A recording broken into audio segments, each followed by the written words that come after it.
పెళ్ళికొడుకు: నాన్న, నాకు అమ్మాయి నచ్చింది. పంతులు: శుభం. ఇంక మిగతా విషయాలు మాట్లాడుకుందామా? అబ్బాయి విషయానికొస్తే సాఫ్ట్‌వేర్ జాబ్, 50,000 శాలరీ. కానీ ఒకటే లోపం ఉంది అప్పారావు గారు. అబ్బాయికి కొంచెం చెవుడు అంతే. అమ్మాయి తండ్రి: ఏంటి చెవుడా? పంతులు: ఏదో కొంచెం చెవుడు. ఏదైనా చెప్పాలంటే కొంచెం గట్టిగా చెప్పాలి అంతే. అమ్మాయి తండ్రి: ఏం చెప్తున్నారండి మీరు? పంతులు: అయ్యో అప్పారావు గారు, ఏం టెన్షన్ పడకండి. ఈ చెవుడు వల్ల మీ అమ్మాయికి ఎంత ఉపయోగాలో తెలుసా అండి?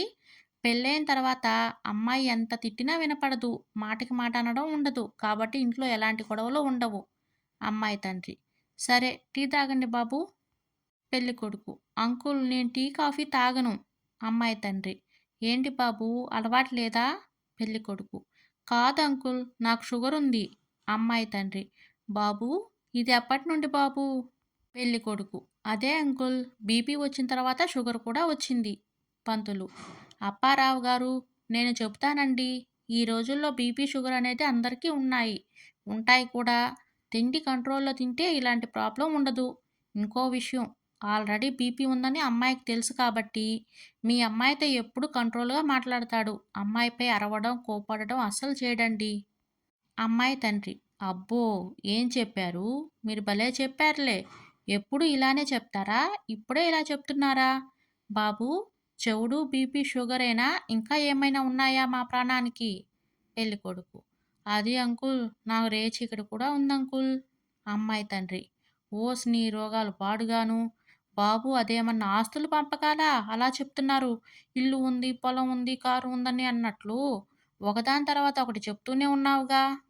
పంతులు: రేచీకటి ఉంటే ఏమైంది అప్పారావు గారు? అది ఉండడం వల్ల అబ్బాయి ఎక్కడున్నా సరే సాయంత్రం 5 గంటలకల్లా ఇంటికి ఫ్రెండ్స్‌తో ఎలాంటి పార్టీలు ఉండవు. రావడానికి గొడవలేమీ ఉండవు. ఎంత అదృష్టం ఎవరికొస్తుంది చెప్పండి? అమ్మాయి తండ్రి మనసులో: వామ్మో, ఇదెక్కడ దిక్కుమాలిన సంబంధంరా బాబు! ఇప్పుడు ఇలా అయినా సరే నాకిష్టమే గానీ, నేను ఆ అమ్మాయి గురించి ఒక చిన్న విషయం చెప్పాలి. పంతులు: మనిషన్నాక ఏదో ఒకటి ఉంటాయి కదా అప్పారావు గారు. ఇప్పుడు చెప్పండి అప్పారావు గారు, ఏంటది? పెళ్లి కూతురు తండ్రి: అది అమ్మాయికి ఇంతకు ముందే పెళ్ళయి విడాకులయ్యాయి. ఒక బాబు ఉన్నాడు అంతే. పెళ్ళికొడుకు తండ్రి: ఏం పంతులు, ఈ విషయం నాకు ముందే ఎందుకు చెప్పలేదు?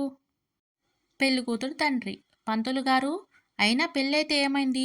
పిల్లలు ఉండటం వల్ల ఎంత ఉపయోగం అంటే పిల్లల్ని కనాల్సిన అవసరం లేదు.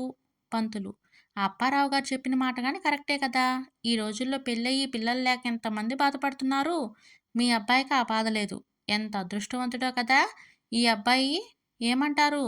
పెళ్లి కొడుకు తండ్రి: ఆపవయ్య పంతులు, ఆపు. ఏం మాట్లాడుతున్నావు? పదరా పద, ఇంకా ఇక్కడే ఉండడం దేనికి? పంతులు: అదేంటి అప్పారావు గారు, అమ్మాయికి ఆల్రెడీ ఒకసారి పెళ్ళయిందని ముందే చెప్పొచ్చు కదా. నేను ఎలాగో మేనేజ్ చేసేవాడిని కదా. అమ్మాయి తండ్రి: అమ్మాయికి పెళ్ళి కాలేదు, ఏం కాలేదు. నేనే కావాలని చెప్పా. లేకపోతే మంచి సంబంధం తీసుకురా పంతులు అంటే ఈ రోగిష్టి సంబంధం తీసుకొస్తావా? నీకిలా కాదు.